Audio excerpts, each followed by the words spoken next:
Hey, everybody, moving on to a new chapter today, Genesis chapter 47. We're fast closing in on the end of this book. What will we do next? I know you wait with bated breath. But I want to pick up and look at verses 4 through 6 today. It says, Then Joseph went to see Pharaoh and told him, My father and my brothers have arrived from the land of Canaan. They have come with all their flocks and herds and possessions, and they are now in the region of Goshen. Joseph took 5 of his brothers with him and presented them to Pharaoh, and Pharaoh asked the brothers, What is your occupation? Remember yesterday what we talked about with what Joseph had told them. Say you're shepherds, say you've only ever been shepherds, which really is pretty much true. That was they were into husbandry, so to speak. And they replied there in verse 3, We, your servants, are shepherds, just like our ancestors. We have come to live here in Egypt for a while, for there is no pasture for our flocks in Canaan. The famine is very severe here. So please request permission to live in the region of Goshen. Then Pharaoh said to Joseph, Now that your father and brothers have joined you here, choose any place in the entire land of Egypt for them to live. Give them the best land of Egypt. Let them live in the region of Goshen. If any of them have special skills, put them in charge of my livestock too.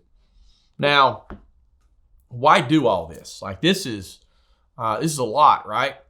We understand why they said they were shepherds, because trying to keep them separate from the rest of the Egyptian culture. Joseph was protecting the family, and I think that was God guided and God ordained. It's God and His sovereignty working through Joseph.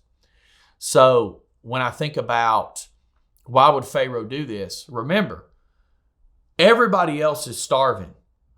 Egypt has plenty of food. Egypt is gaining wealth through a famine, because people are having to come and buy food from Egypt because they're storing up. They stored up, it was 7 years that they stored up food preparing for the famine. So we see, know, and understand this. So Pharaoh knew everything that he had was in this moment was because of Joseph and his faithfulness, and also because of Joseph's God. Remember, Pharaoh would have seen himself as polytheistic, but he would have recognized Joseph's God. He'd be like, yeah, you got a God too. That's great.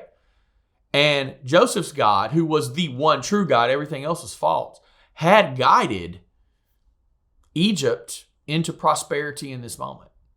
So he owed a debt of gratitude to Jacob, to Joseph, and to the God of Jacob and Joseph. So it makes sense why he would do this, why he would give them this best land. And remember also, everything that Joseph had touched since he had entered the land of Egypt had turned to gold. From Potiphar's house to the actual prison he was in that he wound up running and being in charge of, to now the nation of Egypt itself. And so he looks at him and says, hey, maybe your brothers, maybe they got the Midas touch too. Put them in charge of my livestock if they're good at it.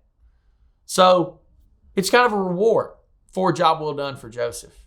And it's neat to see that God was protecting and providing for this family, going all the way back to the start of this, going all the way back to Joseph being sold into slavery.